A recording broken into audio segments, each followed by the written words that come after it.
बघा, ह्या कंपन्या जे जे कॉर्पोरेट जिहाद करू पाहत आहेत, मुळामध्ये त्याचे जे HR आहेत, त्यांनी ह्या सगळ्या गोष्टी जेव्हा त्यांच्या कंपनीमध्ये होत होत्या तेव्हा का थोबाड उघडलं नाही, का थांबवलं नाही? ह्या कंपन्या नोकऱ्या देण्यासाठी आहे, काय जिहाद करण्यासाठी आहे?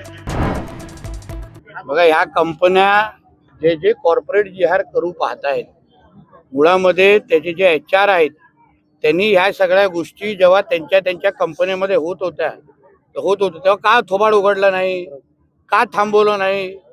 या कंपन्या नोकऱ्या देण्यासाठी आहे, काय जिहाद करण्यासाठी आहे? आणि आमच्या या देवाभाऊच्या महाराष्ट्रामध्ये कुठल्याही प्रकारचा जिहाद होणार नाही, चालणार नाही. म्हणून एक कंपनीला जिहाद केल्यानंतर टाळं लागतं.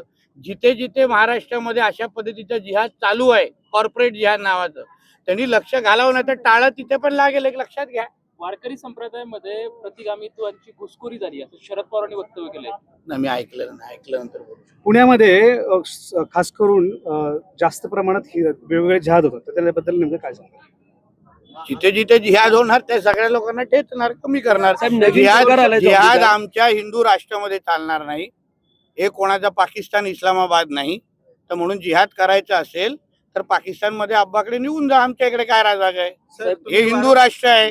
इथे हिंदूंची बाजू, हिंदूंना अगर कोणी धर्मांतर करत असेल जिहादच्या नावाने, इथे इस्लाम राष्ट्र बनवण्याचा प्रकार मनसुबे रचत असतील तर त्याचं उत्तर देण्यासाठी तर आम्ही इथे आहोत ना. सर, तुम्ही वारंवार गृहमंत्री देवेंद्र फडणवीस यांचा उल्लेख केला, मुख्यमंत्री देवेंद्र फडणवीस यांचा उल्लेख केला आणि अशा प्रकारच्या गोष्टी होऊन देणार नाही असं त्यांच्याकडनं आवाहन केलं. पण सासवडमध्ये जो मोर्चा निघाला होता, सासवड ते कोंढवा, तर मोर्चाला सासवडमध्येच अडवण्यात आलं, जे की विविध प्रकरण बिवरी गावात कालिकनाथांचं तिथं मंदिर आहे आणि इफ्तारच्या पार्ट्या तिथं करण्यात आल्या होत्या. त्याच्या विरोधात हा मोर्चा काढण्यात आला होता, परंतु त्यांना खाली कोंढव्यात न येऊन देता काही कारण असतील, पण त्याच्यामुळे काय आमचं सरकार हिंदुत्व विचारत आहे. तुम्ही पण उत्तर देताना उत्तर देऊन देतो ना उत्तर. दोघा जणांचं मध्ये नाही विचारायचं. त्याच्यातला मी नाही आहे, मध्ये विचारलं असतं. हा, म्हणून हिंदुत्वादी विचारायचं सरकार आहे. आम्हाला हिंदूंची काळजी घेण्यासाठी इथे बसवलेलं आहे आणि म्हणून मोर्चाचे काही नियम कायदे आहेत, पण मूळ विषय हाताळण्यासाठीच आम्ही लोक इथे बसलो. म्हणून निश्चिंत राहा, काय असेल तर त्याला हिंदूंना न्याय देण्यासाठीच आम्ही इथे आहोत ना. जुन्नरमध्ये एक बारव आलेली तिथे आधी मुसलमानांनी कब्जा केला होता आणि आता मेधा कुलकर्णींनी ती बारव ओपन केलेली आहे. ती हिंदूंची आहे, त्याच्यावर खटला चालू आहे. आता किती मुसलमान त्याच्यावर खटला चालू आहे. मुळात आपण सगळे हिंदूच होतो ना. हे नंतर धर्मांतर जाऊन इस्लाम धर्मामध्ये गेलेले आहेत.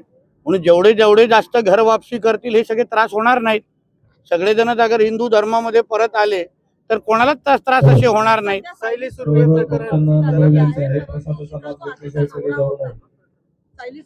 घर वापसी झालेलं आहे, परंतु तिने ज्या प्रकारे पिंपरी चिंचवड मधली सायली सुर्वे तिचं लव्ह जिहाद झालं होतं, तिला पुन्हा तिच्या नवऱ्याने तिला स्वागत आहे. ज्या प्रकारे तिच्या नवऱ्याला परत जामीन मिळतोय आणि तिचा नवरा तिला येऊन धमकवतोय, याच्यावर आता जाऊन कुठेतरी तिला पोलीस प्रोटेक्शन मिळालेलं आहे.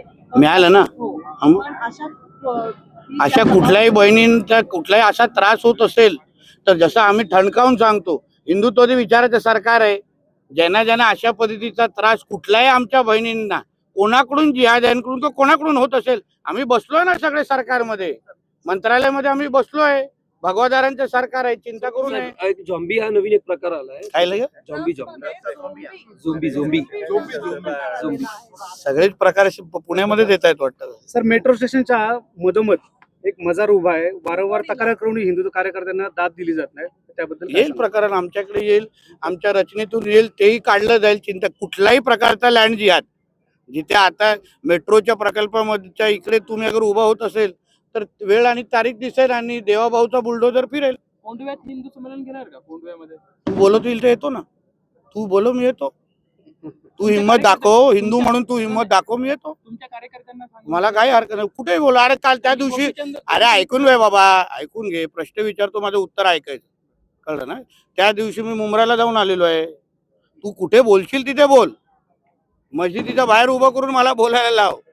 मी नारायण राणेचा मुलगा आहे, एक लक्षात घे. दुसऱ्यांना प्रश्न विचारतो तसे मला विचारू नको.